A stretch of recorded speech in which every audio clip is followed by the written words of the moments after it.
أعوذ بالله من الشيطان الرجيم. بسم الله الرحمن الرحيم.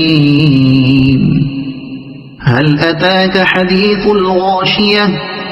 وجوه يومئذ خاشعة عاملة ناصبة تصلى نارا حامية تسقى من عين آنية ليس لهم طعام إلا من ضريع لا يسمن ولا يغني من جوع وجوه يومئذ ناعمة لسعيها راضية في جنة عالية لا تسمع فيها لاغية فيها عين جارية فيها سرر مرفوعة وأكواب موضوعة ونمارق مصفوفة وزرابي مبثوثة